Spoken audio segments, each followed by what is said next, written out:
الرحمن الرحیم وما جعلنا القبلة التي كنت عليها إلا لنعلم من يتبع الرسول ممن ينقلب على عقبيه صدق اللہ العظیم۔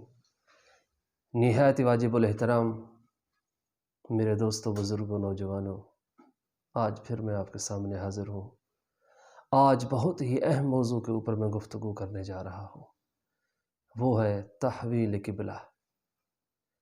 سب سے پہلے ہم بیت المقدس کی طرف رخ کر کے نماز پڑھتے تھے، اور جب حضور علیہ السلام نے مکہ سے مدینہ کی طرف ہجرت کی اور مدینہ پہنچے تو وہاں کے لوگوں نے کہا کہ آپ کا نبی ہمارے بیت المقدس کی طرف رخ کر کے نماز پڑھتا ہے، اس کا اپنا خانہ کعبہ نہیں ہے۔ تو جب یہ بات حضور علیہ السلام نے سنی تو آپ کے سینہ اطہر پر گراں گزری۔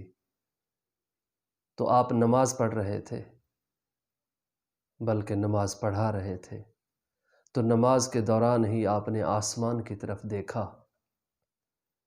تو جبرائیل علیہ السلام تشریف لائے، اور اللہ رب العزت نے فرمایا قد نرا تقلب وجہک فی السماء، کہ اے میرا محبوب جب تو بار بار آسمان کی طرف دیکھتا ہے تو ہم آپ کو دیکھتے رہتے ہیں۔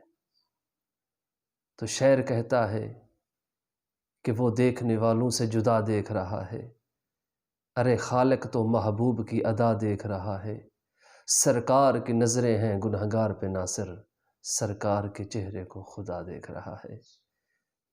ایک شرعی مسئلہ ہے کہ جب آپ نماز پڑھتے ہیں اور اس نماز کے دوران اگر آپ کی نظر انجانے بغیر سوچے اور سمجھے اگر ادھر ادھر ہو جاتی ہے تو آپ کی نماز نہیں ٹوٹتی، مگر اگر آپ کا سینہ جس کا رخ خانہ کعبہ کی طرف ہے، اللہ کی طرف ہے، مغرب کی طرف ہے، تو اس وقت اگر آپ کا سینہ پھر جاتا ہے تو اٹ مینز آپ کی نماز نہیں رہتی، ٹوٹ جاتی ہے۔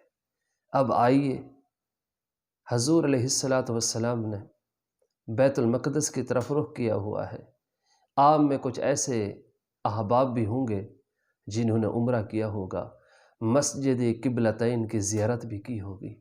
جب آپ مسجد قبلتین میں انٹر ہوتے ہیں تو انٹر ہوتے ہی دروازے کے اوپر ایک نشان لگا ہوا ہے، اور اس کے اپوزٹ آپ جب نماز پڑھتے ہیں تو آپ کا رخ کعبے کی طرف ہوتا ہے۔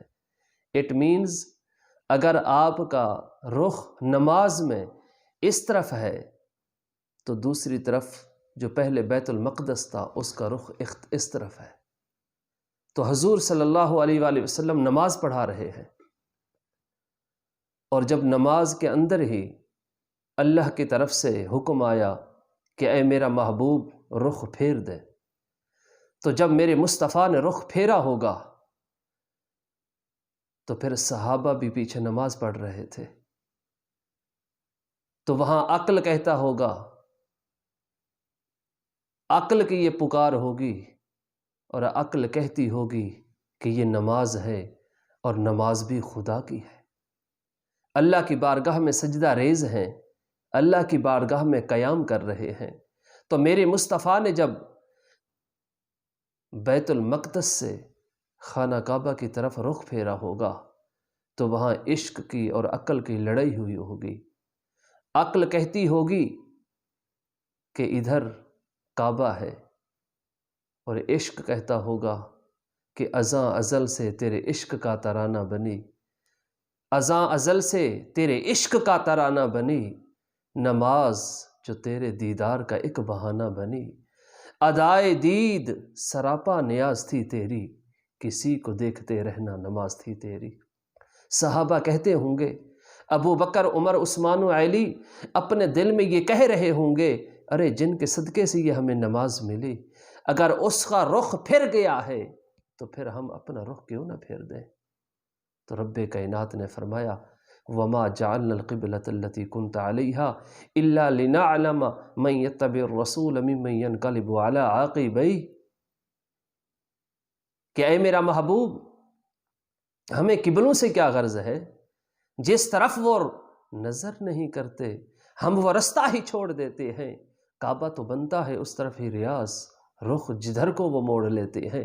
جب میرے مصطفیٰ نے رخ پھیرا ہوگا تو پھر صحابہ کرام نے بھی رخ پھیر لیا۔ تو مقصد کیا ہوا کہ سینے بدل گئے، سینے پھر گئے، ڈائریکشن پھر گئی۔ پہلے سینے تھے بیت المقدس کی طرف، جب میرے مصطفیٰ نے رخ کیا خانہ کعبہ کی طرف تو پھر سارے صحابہ نے اپنا رخ کر لیا خانہ کعبہ کی طرف۔ سینے پھر گئے، ہمارے سینے پھر جائیں تو نماز ٹوٹ جاتی ہے۔ اگر میرے مصطفیٰ اپنا رخ بیت المقدس سے خانہ کعبہ کی طرف پھیر لیں اور صحابہ بھی اپنے سینوں کو پھیر دیں، اللہ کی عزت کی قسم نماز ٹوٹتی نہیں ہے، نماز مکمل ہو جاتی ہے۔ تو اس طرف عشق کہتا ہوگا کہ کیا ہوا، عقل کہتی ہوگی کہ ادھر کعبہ ہے، اور عشق کہتا ہوگا اگر ادھر کعبہ ہے تو پھر ادھر کعبے کا کعبہ ہے۔ یہاں پر امام اہل سنت مجدد دین امام احمد رضا خان رضی اللہ تعالیٰ عنہ کی روح تڑپ اٹھی۔ آپ نے فرمایا، حاجیو آؤ شہنشاہ کا روضہ دیکھو، حاجیو آؤ شہنشاہ کا روضہ دیکھو، اب کعبہ تو دیکھ چکے ہو، اب کعبے کا کعبہ دیکھو۔ تو پتہ کیا چلا، جس طرف میرا مصطفیٰ رخ کرتا ہے وہی کعبہ ہو جاتا ہے، جس طرف میرا مصطفیٰ رخ کرتا ہے وہی دین اور شریعت بن جاتی ہے۔ اللہ پاک ہمیں حضور صلی اللہ علیہ وسلم کی محبت، نصرت اور ادب عطا فرمائے۔ وما علینا الا البلاغ۔